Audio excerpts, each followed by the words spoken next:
बिस्मिल्लाहिर्रहमानिर्रहीम, अस्सलाम वालेकुम, सुबह खैर। आप देख रहे एक्सप्रेसो, मैं हूं हिना आदिल और मैं हूं अली अनीक सैयद। उम्मीद है आप खैर आफियत से होंगे। और जनाब, शो शुरू करने से पहले सबसे ज़रूरी बात आज जो करनी है वो हीट वेव्स के मुतालिक है, क्योंकि ये बढ़ती चली जा रही है और शिद्दत इसमें आती चली जा रही है, जिसकी वजह से कल 2 तालिब इल्म और एक मजदूर भी इसका निशाना बने हैं। तो हम उम्मीद करते हैं कि आप अपना अच्छे से ख्याल रख रहे होंगे, क्योंकि जो लोग घरों से बाहर काम करते हैं वो तो मजबूरी है, लेकिन जो घरों में रह सकते हैं वो कोशिश करें गैर जरूरी घरों से बाहर ना निकलें। अगर टेम्परेचर्स जो हैं वो बहुत ज़्यादा बढ़ते जा रहे हैं जनाब। कल लाहौर की अगर बात करें तो 43 टेम्परेचर था और फील्स लाइक जो था 46 47 था। और इसके अलावा अंदरूने सिंध और जनूबी पंजाब की बात करें तो 47 तक टेम्परेचर वहाँ पर गया है। तो आप समझ सकते हैं कि इस सारी सूरत हाल में आपने अपना ख्याल खुद से रखना है। हम आपको डेली आकर सबसे पहले तलकीन ये करते हैं कि आपने अपना ख्याल रखना है, बिला ज़रूरत घरों से बाहर ना निकलें। घर से बाहर जाना अगर बहुत ज़्यादा ज़रूरी है तो एक गीला टावल, गीला कपड़ा कोई अपने साथ ज़रूर रखें। आंखों पर अगर आप सनग्लासेस लगा सकते हैं तो वो ज़रूर लगाएं। ख़ास तौर पर आपके जो बुजुर्ग हैं और छोटे बच्चे हैं उनको महफूज रखिए जनाब। और अगर बाहर निकलना बहुत ज़रूरी है, सायादार दरख्त जो है वो वहाँ, अगर हमें पता है डेली कि आपको अपने जरिए मौज के लिए भी निकलना पड़ता है, साए के नीचे बैठिए और अपना ढेर सारा ख्याल रखिए। और इसी हीट वेव के पेश नज़र जो पंजाब के स्कूल की टाइमिंग भी कल चेंज हो गई, बच्चों को जल्दी छुट्टी कर दी गई और इसके साथ साथ फिर जो समर वेकेशंस हैं वो भी जल्दी कर दी गई हैं। 28 मई से गर्मियों की छुट्टियों का ऐलान कर दिया गया। तो जनाब, इस सारी सूरत हाल में आपने अपने आप को महफूज रखना है। और ये सारी एक चल रही है चीज़, एक तो गर्मी चल रही है, लेकिन एक और चीज़ है जिसके लिए आपको कहेंगे कि आपने ज़रूर घरों से बाहर निकलना है, लेकिन वो शाम का टाइम है। बिल्कुल, असल में टाइम भी इसीलिए चेंज किया गया है कि रात के वक्त ना खिलाड़ियों को परेशानी हो और ना शायकीन को परेशानी हो, आप ग्राउंड्स में जा सकें और उसको देख सकें। और पीएसएल की बात कर रहे हैं जनाब, पीएसएल प्ले ऑफ मरहले में दाखिल हो गया और प्ले ऑफ मरहले में जो 4 टीमें मद्दे मुकाबले हैं, Quetta Gladiators, Islamabad United, Karachi Kings और लाहौर कलंदर्स। तो सबसे पहला मुकाबला तो कोयटा ग्लैडिएटर्स और इस्लामाबाद यूनाइटेड के माबैन है। जो जीतेगा वो सीधा फाइनल में जाएगा और जो हारेगा उसको एक और मौका मिलेगा। और उसके बाद 22 मई को जो मैच है वो लाहौर कलंदर्स और कराची किंग्स के दरमियान होगा। तो जनाब, तैयारी पकड़े रखें, आखिरी मराहिल में पीएसएल दाखिल हो चुका है और इसके बाद अब विनर की तलाश जारी है। लाहौर वालों सारे गिले शिकवे दूर कर दे रहे हैं। जिस तरीके से पिंडी स्टेडियम भरा था ना खचाखच, आपने भी वैसे ही भरना है, क्योंकि इंडिया को आपने मुंह तोड़ जवाब देना है कि भाई जो मर्जी कर लो, हम जिंदा दिल कौम है और हम इसी तरीके से अपने फेस्टिविटीज, अपने इवेंट्स को एंजॉय करते हैं। तो इस पर आगे चलकर हम डिटेल में भी बात करेंगे। एक और डेवलपमेंट है इसी से रिलेटेड, बांग्लादेश के खिलाफ T20 जो सीरीज है उसके लिए पाकिस्तान के 16 रुकनी स्क्वाड का ऐलान कर दिया गया। बड़े इंटरेस्टिंग स्क्वाड है अली। बांग्लादेश के खिलाफ T20 सीरीज में पाकिस्तानी टीम की क़यादत सलमान अली आगा करेंगे। स्क्वाड के दीगर खिलाड़ियों में शादाब खान नायब कप्तान होंगे, अबरार अहमद, फ़हीम अशरफ, फ़खर जमान, हारिस रऊफ, हसन अली, हसन नवाज, हुसैन तल्लत, मोहम्मद इरफान खान, खुशदिल शाह, मोहम्मद हारिस विकेट कीपर हैं और मोहम्मद वसीम जूनियर, नसीम शाह, साहबजादा फरहान और साइम अयूबी इसमें शामिल है। बांग्लादेश और पाकिस्तान के दरमियान 3 T20 मैचेस खेले जाएंगे और तीनों ही लाहौर में होंगे। मैचेस के शेड्यूल का ऐलान मुकर्ररा वक्त पर किया जाएगा। तो जरूर आपने किया होगा कि इसमें कुछ नाम जो हैं वो नहीं दिखाई दिए, जो बड़े नाम हैं हमारे पाकिस्तान क्रिकेट टीम के। जी हाँ, रिजवान, बाबर, शाहीन का नाम शामिल नहीं है स्क्वाड में। चलें डिटेल में इस पर आगे चलकर बात करेंगे, इस पर तज्जिया भी लेंगे। क्या है अभी फिलहाल करते हैं बड़ी खबर।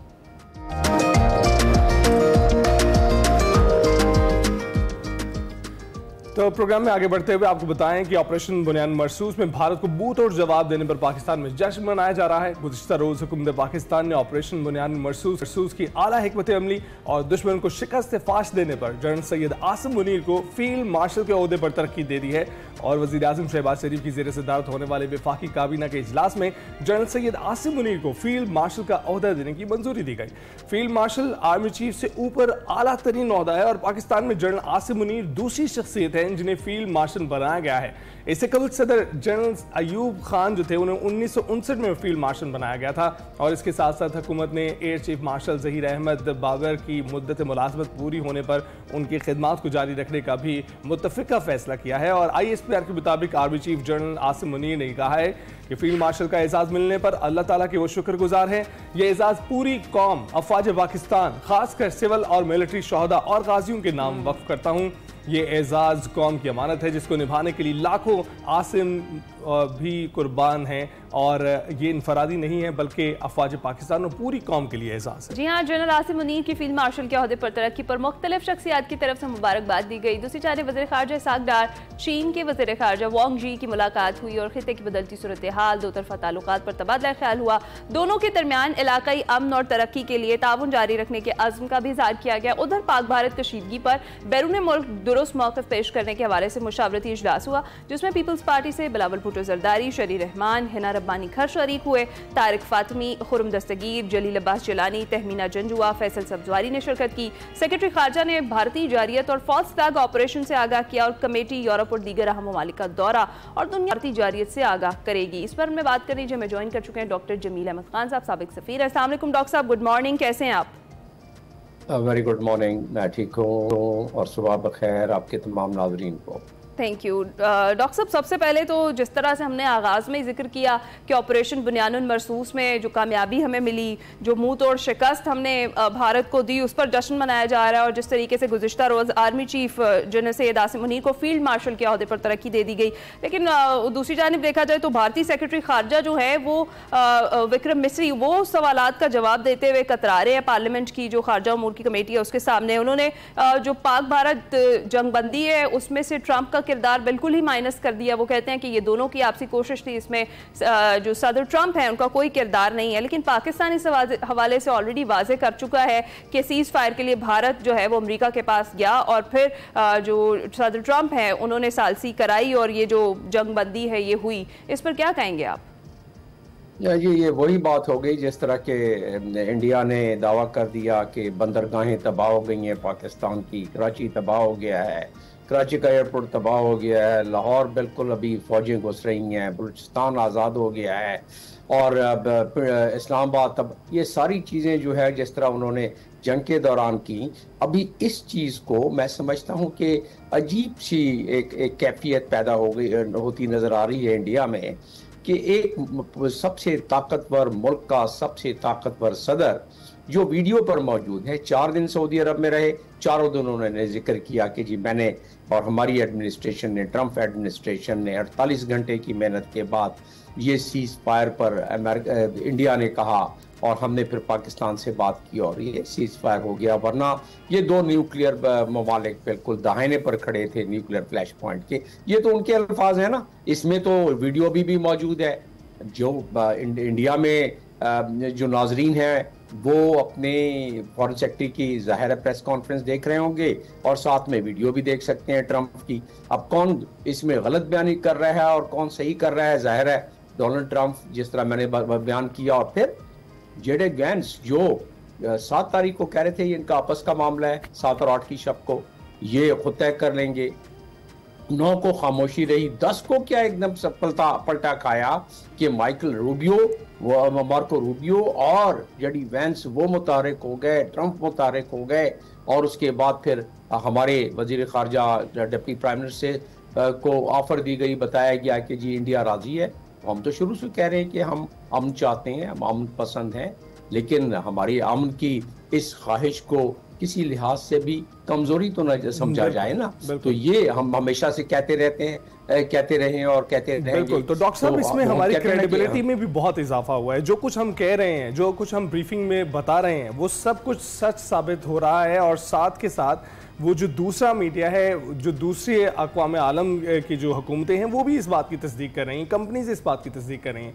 लेकिन ये बताइएगा, सबसे पहले तो congratulation army chief general Asim Munir को कि वो फील्ड मार्शल बनने जा रहे हैं। तो ये बताइएगा कि जो उनका एक बयान है जिसमें उन्होंने कहा है कि लाखों आसिम मुनीर भी कुर्बान, जो पाकिस्तान के हवाले से उन्होंने बयान दिया है, तो एक नई रूप फूंक दी है। यहाँ एक तरफ हम देख रहे हैं कि जो आर्मी चीफ है वो मुसलसल कौम का मोराल बुलंद करते जा रहे हैं, दूसरी जानिब अपना आप बचाने के लिए बयानात तब्दील किए जा रहे हैं। जी, मिलिट्री डिप्लोमेसी इस मरतबा अपने ज़ेर क़यादत chief of army staff Asim Munir, Syed Asim Munir के, वो यकीनन उसने मिलिट्री डिप्लोमेसी ने भी बहुत अच्छा काम दिखलाया और उसकी गमाजी पूरी दुनिया कर रही है कि कहीं से कोई नुक्ताचीनी नहीं आई।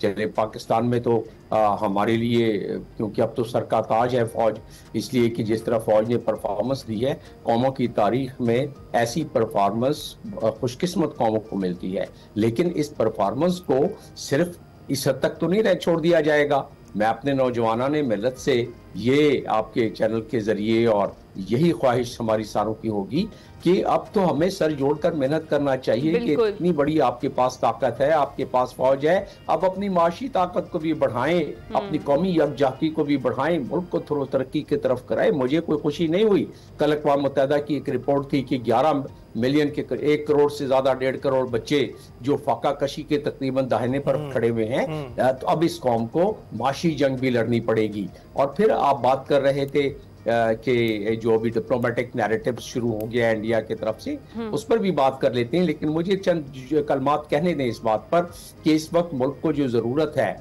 हर वो मुल्क उतना ही मजबूत है, उसकी फौज उतनी ही मजबूत है जितनी उसके लोग मजबूत हैं, जितने उनके लोगों में मुसम्मम इदारे हैं, जितना उनके लोगों में तरक्की के तरफ जो रुझान करने का एक जज्बा है। देखिए जंग में कितना अच्छा जज्बा ये उभरा है, इस जज्बे को फौरन ट्रांसफर करें तो अपने माशी ताकत के लिए, ताकि पाकिस्तान एक ऐसी ताकत हो इस पूरे खिते में कि लोग रश करें, आपका पासपोर्ट जो है बॉटम से टॉप पर आ जाए, आपके लोगों की इज्जत बढ़ जाए, आपके लोग फाका कशी से वो खत्म होना शुरू हो जाए।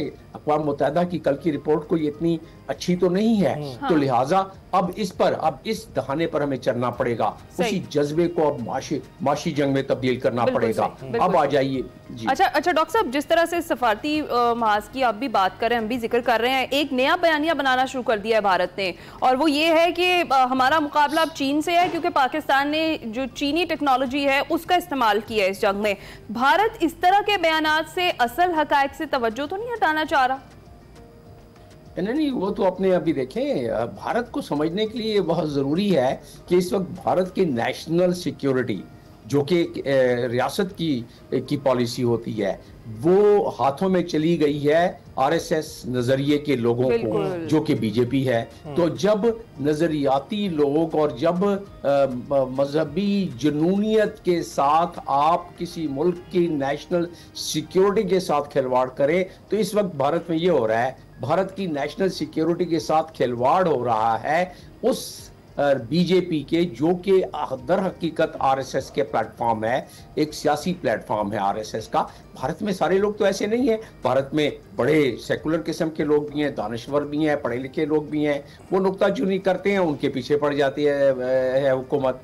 आप अंदाजा करें कि मैं अपने तरफ से इस वक्त इज्तनाब करूंगा, मैं सियाको सबाक के साथ, प्रूफ के साथ कुछ पॉइंट्स आपकी नाज़रीन के लिए रखूंगा, और क्योंकि ऐसे प्रोग्रामों की ट्रांसक्रिप्ट बनती है, इंग्लिश में ट्रांसलेशन होता है, कुछ एम्बेसीज इसको करते हैं, मेरे अपने नॉलेज में है, तो वो उनके मुल्कों में भी जाता है, लिहाजा मैं सियाको सबाक के साथ आपसे बात हूँ। आप देखिए भारत में जो मैंने अभी बात की, ये जनूनियत जो है, जिस जनूनियत को उन्होंने अपने रियासत की सिक्योरिटी के भेंट चढ़ा रहे हैं, वो क्या है? वो जो कि अमेरिका ने अपनी एक रिपोर्ट शाया की है जिसका के नाम है state department religious freedom commission report. उसमें दिया हुआ है कि आरएसएस जो है मीडिया के ऊपर चढ़ाई कर देती है, आरएसएस गवर्नमेंट की पॉलिसियों को तब्दील करा देती है, जैसे कि ये सिटीजन्स एक्ट का हो गया, रजिस्टर हो गया, लोगों को, माइनॉरिटीज को मार्जिनलाइज करने के लिए, तो सारे सबूत उसमें भी दिए हुए हैं। उसके अलावा बहुत सारे ऐसे पेपर्स हैं, ये तो क्योंकि स्टेट डिपार्टमेंट का है, यूनाइटेड स्टेट्स का है, इसलिए मैं इसका हवाला दे रहा हूं, और उसके कोई 10वें 12वें पेज पर ये पूरी लिस्ट दी हुई है। तो कहने का मकसद ये है, दुनिया को पता है, लेकिन अगला सवाल ये पैदा हो जाता है कि अमेरिका इससे इज्तनाब क्यों करता है कि इतनी ह्यूमन राइट वायलेशन हो रही है, इतनी ज्यादा वहां पर माइनॉरिटीज के खिलाफ जो हो रहा है। देखिए सिखों के साथ क्या किया जा रहा है, वहां तलत के साथ किया जा, चले मुसलमानों को तो आरएसएस समझती है कि मुसलमानों को तो होना ही नहीं चाहिए और जिंदा ही नहीं रहना चाहिए, वो तो मुसलमानों के साथ तो जो कर रहे हैं, हम खुशकिस्मत हैं। जिस तरह आर्मी चीफ ने कहा कि 2 नेशन थ्योरी जो है वही एक सही वो था, वतीरा था, नजरिया था, जिसके तहत पाकिस्तान कायम हुआ है। और जिस तरह पाकिस्तान ने अपने वजूद को, अपने वक़ार को, अपनी तकरीम को, अपनी बका को जिस तरह महफूज किया है, वो दुनिया ने देख लिया है। लेकिन मुसलमानों का हाल देखें जो वहाँ इंडिया में है, सिखों का हाल देखें जो इस वक्त इंडिया में है, दलित का हाल देखें, क्रिश्चियंस का हाल देखें, तो कहने का मकसद ये है कि ये सारी बातें मैं सबूत के तौर पर पेश कर रहा हूँ स्टेट डिपार्टमेंट अमेरिका के उस रिपोर्ट के हवाले से। तो अब आ जाते हैं आपकी ये नैरेटिव की जंग है, नैरेटिव जो अभी डिप्लोमेटिक मिशन जा रहा है इंडिया का। मैं शशि थरूर को, जब मैं यूनाइटेड नेशंस के 9 साला तैनाती पर था, तो मैंने शशि थरूर के काम को देखा है। काबिल आदमी है, बहुत ज़्यादा उसकी मुतालिया है, रिसर्च अच्छा करता है, उसकी अदायगी अच्छी है, लेकिन हमने उसके मुकाबले में बिलावल खड़ा कर दिया। एक नौजवान आदमी है, उसका एक्सेंट, क्योंकि वो ऑक्सफोर्ड का पढ़ा हुआ है, वो डिलीवर कर सकता है, बिल्कुल डिलीवर कर सकता है। और शशि थरूर की भी अगर बात करें, बिल्कुल वो भी काबिल हैं, अपना बयान सामने रखते हैं, लेकिन बिलावल भुट्टो जरदारी भी किसी से कम नहीं है। और आप साबिक सफीर रहे हैं, सफारती महाज इस वक्त चुका हुआ है, जंगी महाज पर जंगबंदी है, तो इस वक्त सफारती महाज खुला होने की वजह से जो है हम आपको जहमत देते रहेंगे। डॉक्टर जमील, बहुत बहुत शुक्रिया। और देखिए जनाब, इस वक्त जो अफगान वजीर खारजा हैं, पाकिस्तानी वजीर खारजा हैं और उसके साथ चीनी वजीर खारजा सर जोड़कर बैठे हैं, जो एक नए चैप्टर का आगाज़ है, जिसमें हमारे जितने भी हमसाय ममालिक हैं, हम उनसे एक बेहतर ताल्लुक़ रखने की कोशिश कर रहे हैं और जंगबंदी पर भी आमादा हुए हैं। तो कोशिश करते हैं कि हम एक बेहतर जो है उस डायरेक्शन में बढ़ें। इसके अलावा आपको एक रिसेंट अपडेट देनी है। आपको बताएं कि जुलाई 2021 में इस्लामाबाद में एक अफसोसनाक वाक़या पेश आया था, जिसमें साबिक सफ़ीर शौकत मुक़द्दम की जो बेटी हैं नूर मुक़द्दम, उनको तशद्दुद के बाद कत्ल कर दिया गया था। इस हवाले से मुलजिम ज़ाहिर जाफ़र को गिरफ्तार किया गया। 24 फरवरी 2022 को इस्लामाबाद की सेक्शन कोर्ट के एडिशनल जज अता रबानी ने नूर मुक़द्दम के साथ तशद्दुद और ज़्यादती साबित होने पर 25 साल कैद बामुशक्कत और 2 लाख रुपए जुर्माने की सज़ा सुनाई। नूर मुक़द्दम को आपसे बेजा में रखने पर 1 साल की कैद जो है वो अलग से सुनाई गई थी और मुलाजमीन को 10-10 साल की सज़ाएं सुनाई गई। अपनी सज़ा के खिलाफ ज़ाहिर जाफ़र ने इस्लामाबाद हाई कोर्ट से रुजू किया, जहां 13 मार्च 2023 में उसकी अपील को मुस्तरद कर दिया गया और ज़्यादती के केस में दी गई सज़ा को सज़ाए मौत में तब्दील कर दिया गया था। इसके बाद ज़ाहिर जाफ़र ने 16 मार्च 2023 को सुप्रीम कोर्ट से रुजू किया। गुज़िश्ता रोज़ सुप्रीम कोर्ट से बड़ा फैसला आया है, जिसमें नूर मुक़द्दम कत्ल केस के मरकज़ी मुजरिम ज़ाहिर जाफ़र की सज़ाए मौत बरकरार रखी गई। जी हाँ, और जस्टिस हाशिम काकर की सरबराही में सुप्रीम कोर्ट के 3 रुकनी बेंच ने फैसला सुना दिया है। इंपॉर्टेंट अपडेट थी, इसलिए आपके साथ शेयर कर रहे हैं। दौरान समाज जस्टिस हाशिम काकर ने रिमार्क्स दिए कि मकतूला और मुजरिम ज़ाहिर जाफ़र दोनों के दरमियान एक साथ रहने का रिश्ता था, जो यूरोप में होता है, यहाँ नहीं। इस किस्म का रिश्ता मजहब और अखलाकियात के भी खिलाफ है। मुजरिम ज़ाहिर जाफ़र के वकील सलमान सफदर ने कहा, प्रोसिक्यूशन का सारा केस CCTV फुटेज पर है। जस्टिस हाशिम काकर ने कहा, जिस फुटेज पर आप एतराज़ उठा रहे हैं उसको आप तस्लीम कर चुके हैं। पंजाब फॉरेंसिक साइंस लेबॉर्ट्री ने भी कहा, CCTV फुटेज न टेम्पर्ड है और ना ही उसके साथ छेड़छाड़ की गई है। इस वीडियो के मामले पर तो इंसानी मुदाखलत है ही नहीं। प्रोसिक्यूशन के वकील ने कहा कि रियासत चाहती है इस केस में सख्त से सख्त सजा दी जाए। जस्टिस अली बाकर नशवी ने कहा कि अगर आगाही पैदा करनी है तो नौजवानों को लिविंग रिलेशनशिप के नुकसानात और असरात से आगाह किया जाए। जस्टिस हाशिम काकर ने कहा कि यूथ को ड्रग्स के इस्तेमाल के नुकसानात से आगाह करें। यूनिवर्सिटीज़ में ड्रग्स बिक रही हैं। शायद ये मेरा पहला केस है जिसमें सजाए मौत रखी गई है। ये उस केस की थोड़ी सी तफसीलात थी, उस फैसले की जो कल आया है। इसी के साथ हम जाएंगे एक ब्रेक पर, आप कहीं न जाएगा। शो के इस हिस्से में आपकी मुलाकात करवाते हैं ऐसी पाकिस्तानी होनहार स्टूडेंट से जिन्होंने न सिर्फ साइंस और टेक्नोलॉजी के मैदान में आलमी एजाज़ हासिल किया, बल्कि पाकिस्तान का नाम भी रोशन किया है। जी हाँ नाज़रीन, पाक तुर्क मारफ इंटरनेशनल स्कूल्स एंड कॉलेजेस के होनहार तलबा टेक्नो फेस्ट में उन्होंने social innovation competition middle school category में टॉप पोजीशन हासिल की है। और टेक्नो फेस्ट सबसे बड़ा एरोस्पेस साइंस और टेक्नोलॉजी मेला है, जो ऐसे नौजवान जो हैं उनकी पजीराई के लिए बनाया गया है, जो इंसानियत की बेहतरी के लिए जदीद हल फराम करते हैं। साइंस और टेक्नोलॉजी का ये बैनुल-अक़वामी मुकाबला तुर्क जमहूरिया शुमाली साइप्रस में मुनक़िद हुआ है और पाकिस्तानी तालिबात का project emotion detector gadget for quadriplegic के उन्वान से कंपटीशन में पेश किया गया है। पाकिस्तानी जो तलबा हैं, जो तालिबात हैं, उन्होंने ऐसी डिवाइस तैयार की है जो 4 अज़ा से माजूर अफराद के जज्बात को पहचान कर दूसरों तक पहुंचाती है और यूं ये डिवाइस माजूर अफराद की इब्लागी सलाहियत को बेहतर बनाती है। जी हाँ, ये शानदार और इंसानियत दोस्त प्रोजेक्ट अस्मा फातिमा और नाया खान ने तैयार किया। कंपटीशन में पाकिस्तानी तालिबात ने अपनी तख्लीकी सलाहियत और इंसानियत दोस्त टेक्नोलॉजी के जरिए जजेस के दिल जीते और पाकिस्तान के लिए एजाज़ उस वक्त और भी यादगार बन गया जब तुर्की के सदर जनाब रजब तैयब एर्दोगान ने खुद पाकिस्तानी तलबा को अवार्ड से नवाजा। मजीद अस्मा और नाया हमारे साथ ही स्टूडियो में मौजूद है। इस शानदार प्रोजेक्ट के बारे में शानदार जीत, हम उनसे बात करते हैं। हैं। अस्सलाम वालेकुम, good morning to both of you. कैसी हैं आप? गुड मॉर्निंग, हम बिल्कुल ठीक हैं, आप कैसी हैं? अल्हम्दुलिल्लाह। सबसे पहले तो अस्मा आप बताएं कि मारिफ 2025 जो साइंटिस्ट टीम है, किस कैटेगरी में ये आपने जो है प्रोजेक्ट में इनाम जीता है और कामयाबी समेटी है? ये जो हमारी कैटेगरी है वो है सोशल इनोवेशन कैटेगरी। इसमें ह्यूमैनिटी से रिलेटेड उन्होंने कहा था प्रोजेक्ट्स आपने बनाने हैं, तो हमने एक ऐसी डिवाइस बनाई जो कि ह्यूमन इमोशंस को रीड करेगी उन लोगों के लिए जो पैरालिसिस में हैं या कोमा में गए हैं लेकिन उनका ब्रेन काम करता है। तो ये ब्रेन वेव्स उठाएगी और उसके डाटा को कन्वर्ट करेगी और फिर जो हमारा इंटरफेस है, हमारी जो ऐप हमने बनाई है, उसके ऊपर रिजल्ट्स आएंगे 4 इमोशंस में। अभी हमने 4 इमोशंस तक गए हैं, हैप्पी, सैड, रिलैक्स और डिलाइटेड। ओके, जबरदस्त। तो ये आइडिया बड़ा डिफरेंट है। इनाया से पूछ लेते हैं कि ये जनरेट कैसे हुआ, किसके जहन में आया कि यार ये वाला प्रोजेक्ट हमें बनाना चाहिए? आइडिया मेरी मिस का था, जिनको हम थैंक यू कहते हैं, मिस गौर खुर्शीद।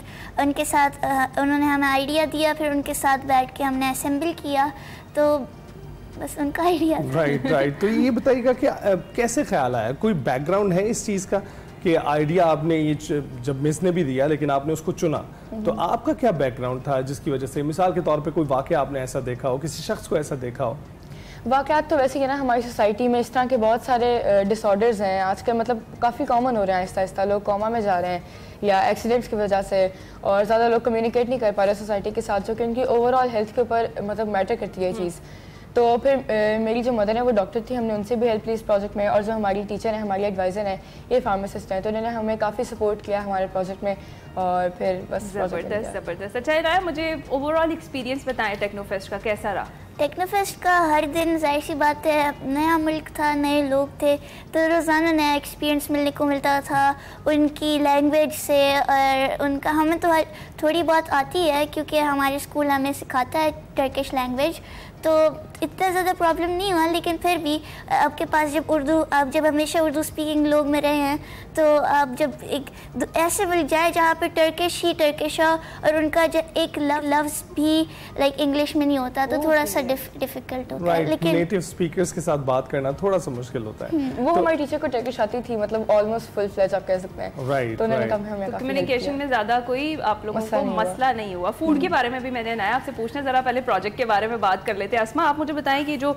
इमोशन डिटेक्टिव गैजेट है और ये जो फॉर क्वाड्रिप्लेजिक है, इसका माजूर अफराद को फ़ायदा कैसे होता है? वो जब अपनी इमोशंस कम्युनिकेट नहीं कर सकते पूरी सोसाइटी के साथ, वो बता नहीं सकते कि वो हैप्पी हैं या सैड हैं, वो मतलब अपना सर भी नहीं हिला सकते, तो ये एक ऐसी डिवाइस है जो उनके इमोशंस को रीड करेगी। वो बोल नहीं पाएंगे लेकिन उसका रिजल्ट आ जाएगा if the person is happy, sad, relaxed और डिलाइटेड। राइट। अच्छा, तो ये बताइएगा कि जब आपने कंपटीशन में हिस्सा लिया, बहुत से ममालिक की टीमें आई होंगी, उनके साथ इंटरेक्शन करने का आपको मौका मिला? किसी का प्रोजेक्ट पसंद भी आया? जी, जैसे कि आपको पता है टेक्नोफेस्ट एक बहुत बड़ा फेस्टिवल है जिसमें आपकी किस्मत होती है कि आप जाएं, और दूसरी बात आपकी मेहनत होती है।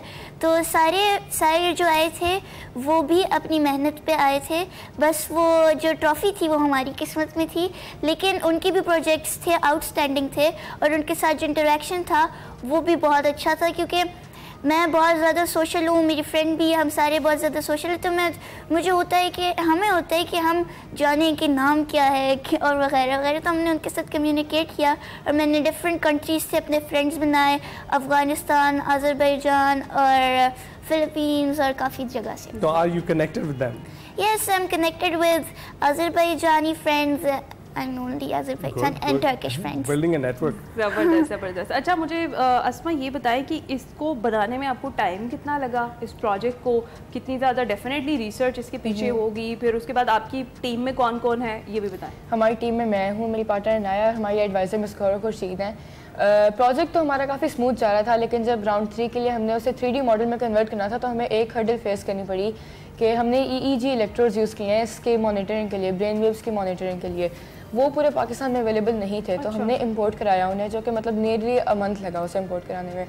फिर विद इन वीक्स हमने अपनी टीचर के साथ उससे मिलकर असेंबल किया प्रोजेक्ट को, और फिर बस उसके रिजल्ट्स आना शुरू हो गए, पॉजिटिव रिजल्ट्स थे, फिर हम प्रोजेक्ट को लेकर चले गए टर्की। राइट, तो इनाया आप कोई मैसेज देना चाहेंगी लड़कियों को जो आप जैसी ही काम मैसेज से पहले जरा मुझे अपना फूड वाला एक्सपीरियंस तो बताया ना, जो ऑफ द रेकॉर्ड हम बात कर रहे थे, आपको थोड़ी देर वहाँ पे एक्स्ट्रा भी स्टे करना पड़ गया जो चल रहा था पाकिस्तान और इंडिया का, जो इधर कशीदगी चल रही थी उसकी वजह से, तो क्या उस टाइम में क्या चैलेंजेस थे? उस टाइम में क्या चैलेंजेस थे, हमें जाहिर सी बात है हमें था कि अब हफ्ता हो गया, बस घर जाके बिरयानी खानी है,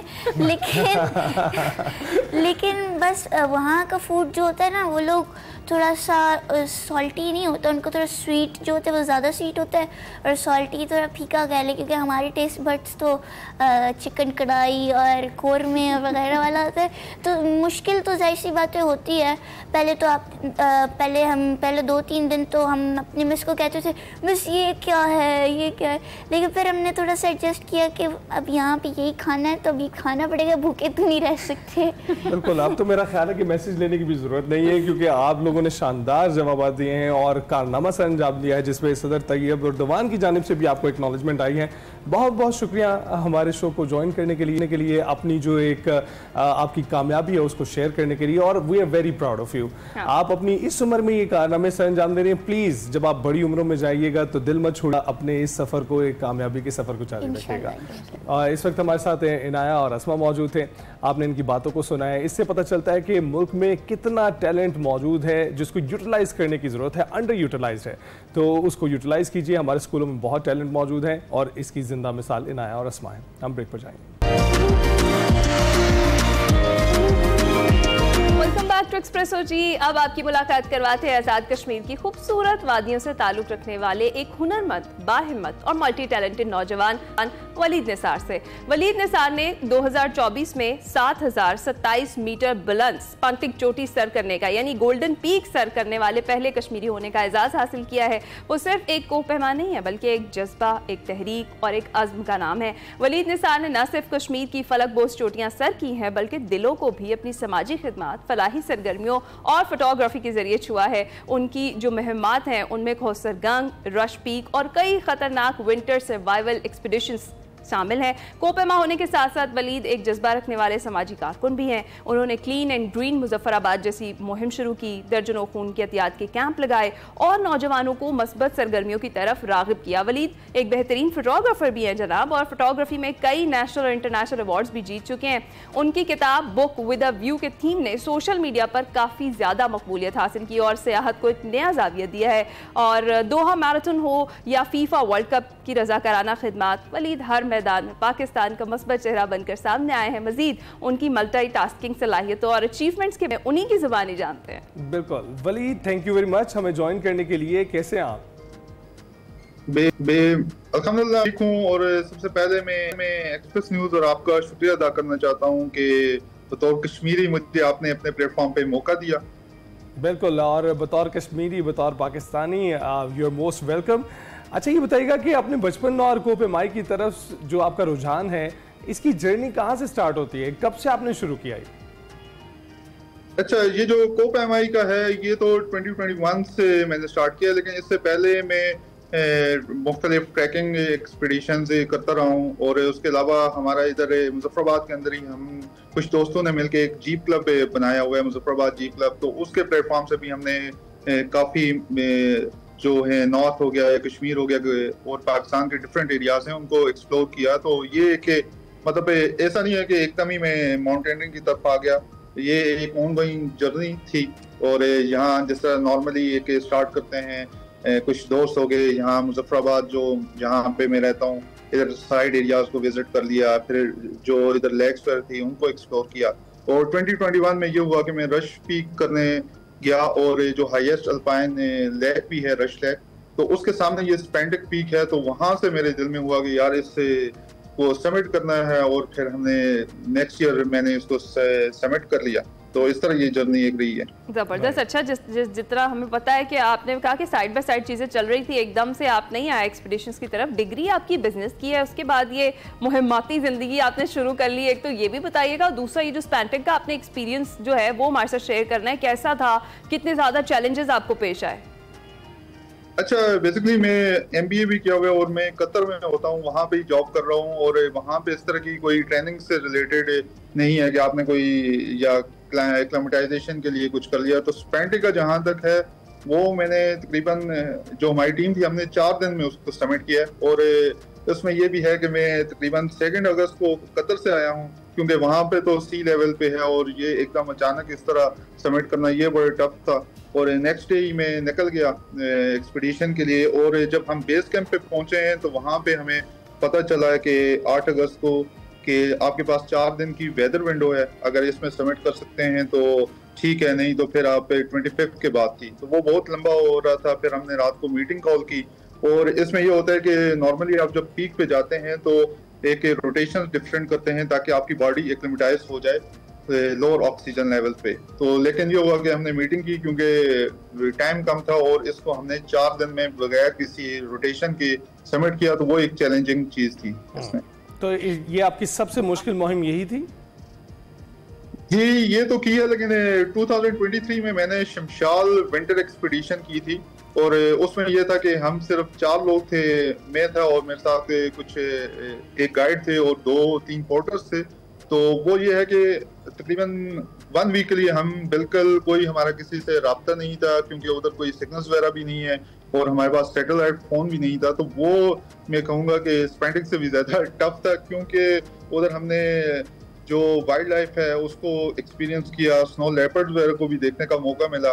और आईबैक्स थे और मार्कोर, और हम 4 लोग थे और बड़ा जबरदस्त वो एक एक्सपीरियंस और टफ भी था। सही और डेफिनेटली होगा ही, मतलब इतनी बुलंद वो चोटी है। अच्छा, मुझे ये बताएं कि क्लीन एंड ग्रीन मुजफ्फराबाद के पीछे आपकी क्या सोच थी, और ये जो ब्लड डोनेशन है इसकी जो मुहिम आपने की, ये कैसे मुनज़्ज़म करते हैं आप?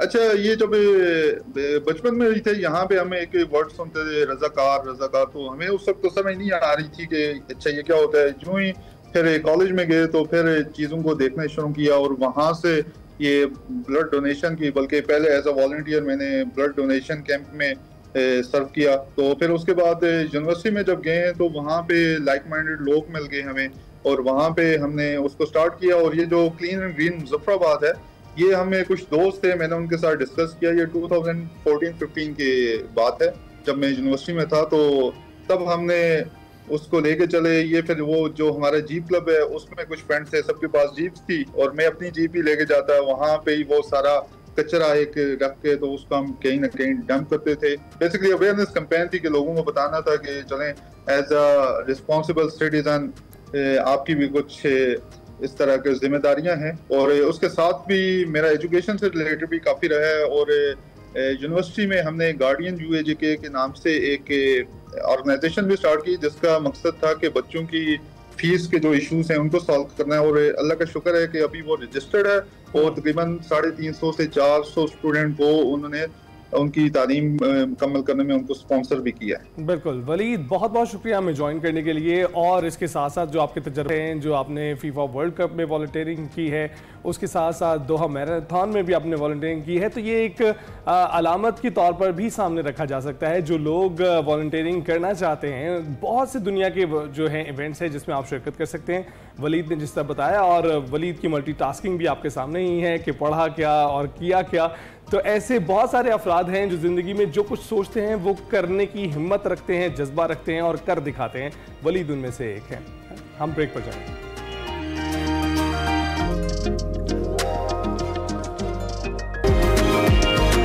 Welcome back. एक हम हैं जो हफ्ते में 5 दिन 2 घंटे के प्रोग्राम के लिए ना जाने कितने जतन कर रहे होते हैं, कितनी तैयारी कर रहे होते हैं और यहाँ बैठे होते हैं। और एक वकार अहमद मलिक साहब हैं जो हर बार एक नई सीरीज लेकर आते हैं और नए मकाम पर मौजूद होते हैं, और अब वादिये सिरन में मौजूद हैं, और वो भी सुबह सवेरे। तो सुबह सवेरे वादिये सिरन एक नया सिलसिला है जो वकार अहमद मलिक साहब हमारे लिए लेकर आ रहे हैं। सुबह सवेरे सिरन किनारे हमारा एक नया सेगमेंट है जी, आपसे इंट्रोड्यूस करवा रहे हैं। इसमें सिरन किनारे जो मौजूद हैं वकार अहमद मलिक साहब, जितने एक्सपीरियंसेस हैं वहाँ के वो हमारे साथ शेयर करेंगे, जितने वो टूरिस्ट स्पॉट्स हैं वो शेयर करेंगे। जो ग्लिम्स है वो आप देख सकते हैं। बहुत मज़ेदार किस्म की ये सीरीज होने वाली है। बिल्कुल, और वहाँ आपके लिए वो खास कर रिकॉर्डिंग कर रहे हैं ताकि दिन भर आपके जहन में जो नक्शा खींचे, जो तस्वीरें आए वो बड़ी ही खालिस और रिफ्रेशिंग किस्म की हों, क्योंकि हम ये हमेशा कोशिश करते हैं अपने प्लेटफॉर्म एक्सप्रेसो से कि आपको सुबह सवेरे वो खूबसूरत मनाजिर मिले जो सारा दिन आपके ज़हनों में गर्दिश करते रहें और आपका दिन खूबसूरत हो जाए। तो वकार भाई इस वक्त मौजूद हैं वहाँ पर।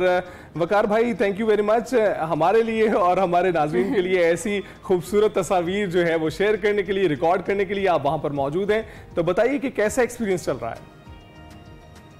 बहुत बहुत शुक्रिया अली, बहुत शुक्रिया है ना। मैं इस वक्त सिरन वैली में हूँ और ये जो पैदल सफ़र करने का आपने पूछा है कि ये ख्याल कैसे आया, तो ये बुनियादी ख्याल तो वकास खान का है। वकास खान साहब जो हैं यहाँ पे मकामी हैं और इसके अलावा ये है कि इन्होंने एक पढ़ी लिखी आँख से इस इलाके को देखा। इनका मुशाहिदा बहुत ज़बरदस्त है। अदब, नफ्सियात और मज़हब और फ़लसफ़ा उसके तालिब इल्म भी हैं, बहुत अच्छा लिखते भी हैं। तो इनका ये आइडिया था कि बजाय इसके कि हम सिरन वैली को पैराना इस तरह देखें गाड़ी पे, हमें इसको पैदल चलना चाहिए। और जब हमने पैदल सफ़र शुरू किया तो मुझे एहसास हुआ कि ऐसे एहसास हुआ जैसे आप जब गाड़ी पे होते हैं या मोटर बाइक पे होते हैं या जैसे होते हैं तो आप तो सब कुछ ज़ाया कर देते हैं, सब कुछ मिस कर देते हैं। इतनी डिटेल्स हैं सिरन वैली में। जो नुमायाँ तरीन चीज़ें अगर मुझसे 3 पूछी जाएँ तो एक इसके परिंदे, एक इसके पानी और एक इसका सब्ज़ा, ये अनपैरेलल, इसका कोई मवाजना नहीं है।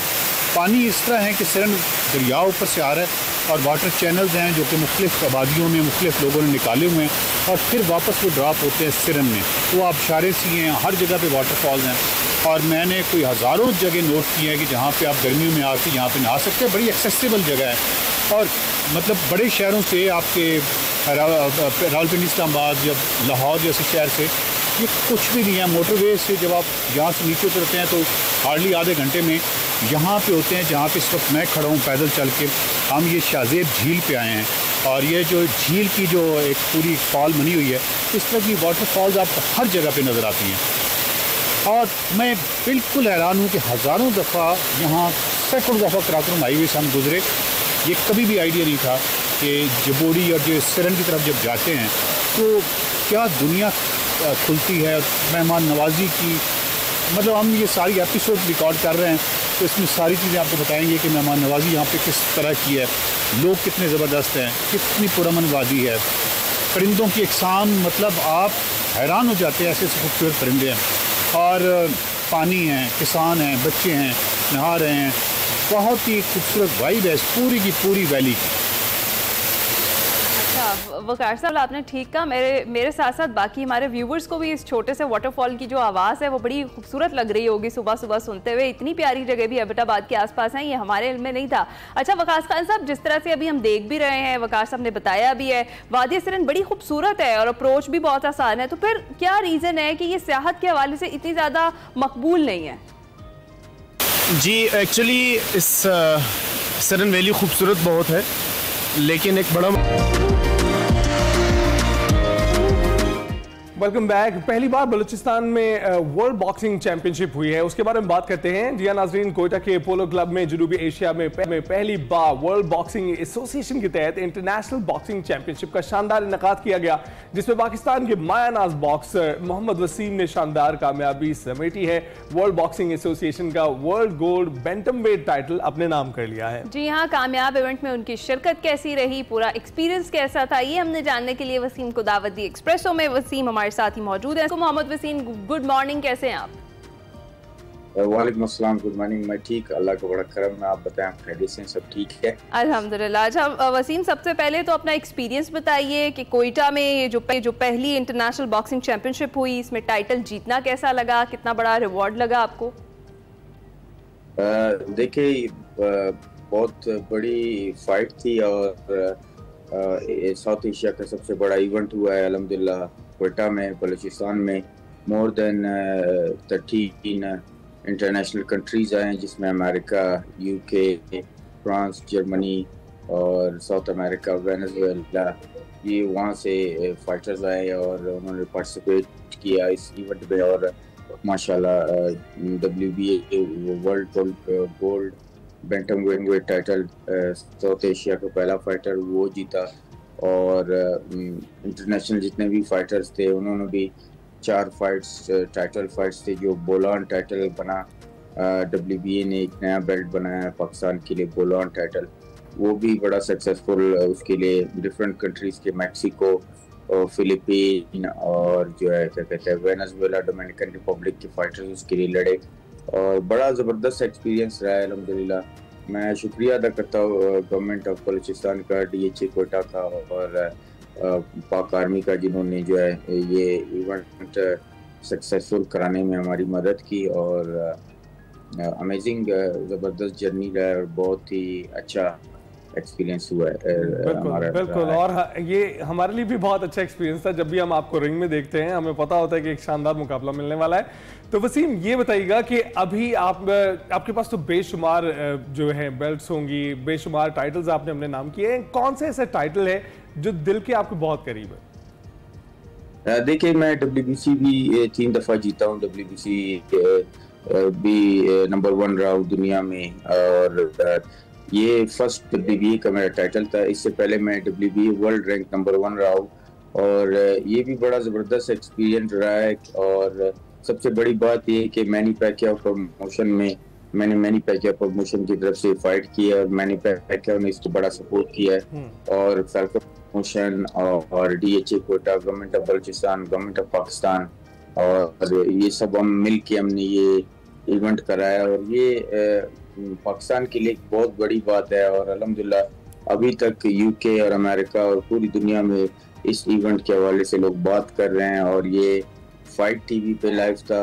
और इसमें जो है माइक टायसन को भी इस इवेंट के हवाले से सब पता था और इंशाल्लाह नेक्स्ट जो हमारा इवेंट है उसमें माइक टायसन को भी हम लेके आएंगे। ज़बरदस्त ज़बरदस्त। अच्छा वसीम मुझे ये बताएं कि कितना ज़्यादा ज़रूरी है और कितना ज़्यादा खुश आइंदा है इस तरह के जो इंटरनेशनल बॉक्सिंग जो चैंपियनशिप्स हैं उनका पाकिस्तान में इनेकाद?